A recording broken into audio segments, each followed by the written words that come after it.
For quite a while, the UFC was ruled by dominant champions, the likes of Usman, Adesanya, Khabib, Alex Volkanovski. However, with Volk's defeat at UFC 298, this era of dominant champions has come to an end.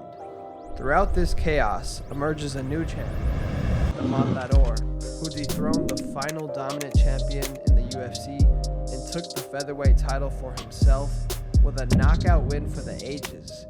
Of course, we are talking about Ilia Topuria. Currently, there isn't a single champion in the UFC who has more than 2 title defenses. So who will be the UFC's next dominant world champion?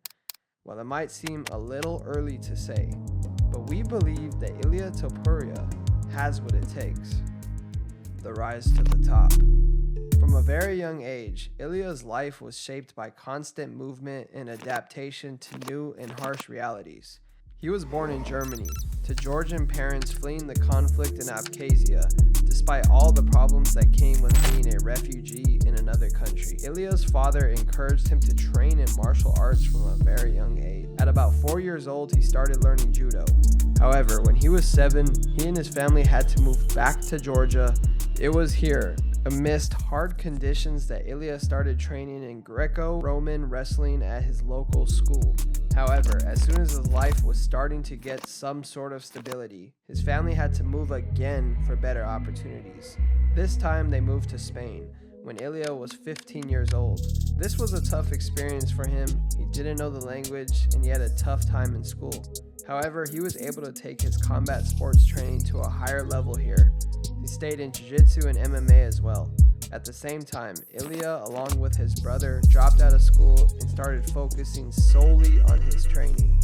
His father, though initially skeptical, decided to support Ilia in his efforts to become a professional fighter, but only if he gave it his everything and trained with hard work and dedication. Well, that is what Topuria did, and by the age of 21, he was already a black belt. However, it wasn't easy. He had to work multiple jobs as a cashier, jiu-jitsu instructor, and a security guard on the weekends just to afford his training and all the competitions he had to go to.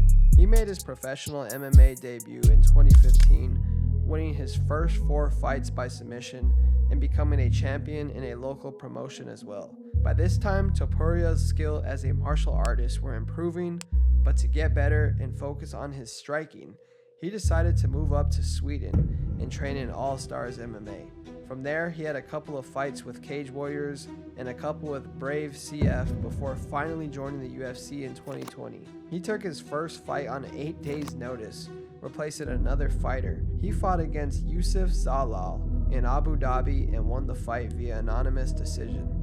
He followed up with 2 impressive first-round knockout wins over Damon Jackson and Ryan Hall. He then moved up to lightweight and knocked out Jai Herbert. By now, the hype around Topuria was starting to get heated up, and he only added fuel to the fire by submitting Bryce Mitchell after a dominant performance. In June of 2023, he had an incredible fight against Josh Emmett, dominating the fight for 5 rounds and earning himself a shot against the extremely dominant featherweight king, Alexander Volkanovski.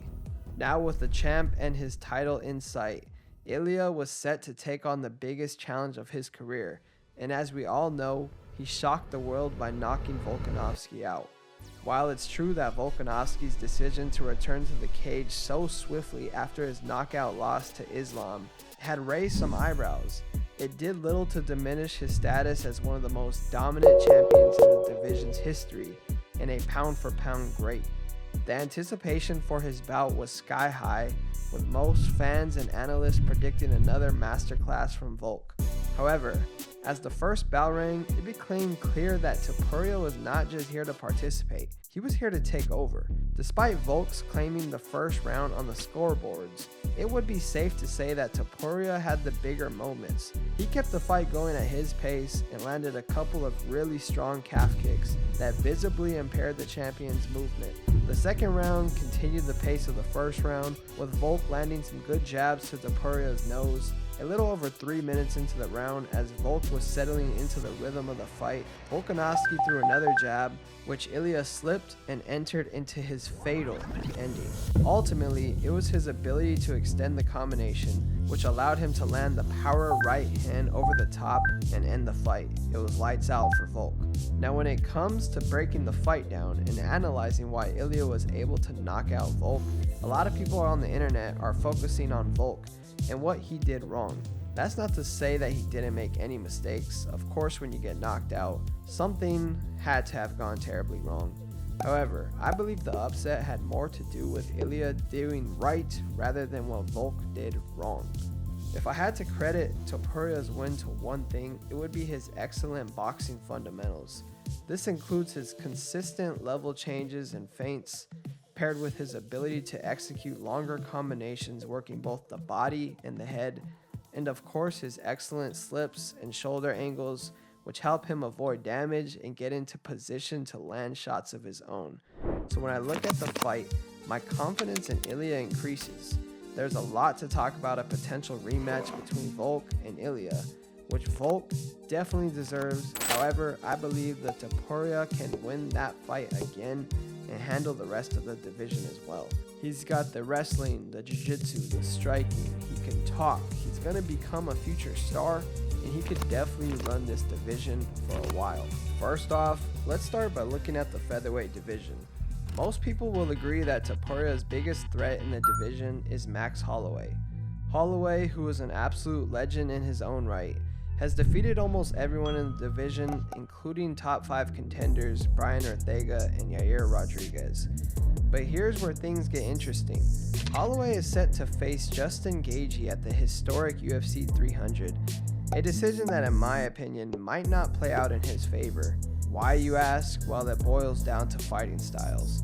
Holloway has traditionally had a problem against power punchers. Just take a look at his last fight against lightweight Dustin Poirier. The Gaethje effect is a real thing, and many fighters like the likes of Tony Ferguson, Michael Johnson, James Vick, and Edson Barboza have already been affected by it.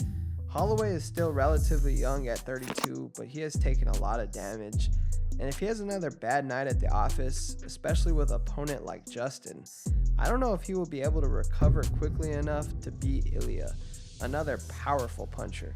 As far as other contenders in the division are concerned, I do not want to get too much into the MMA math of it, but I think Topuria can take care of Holloway.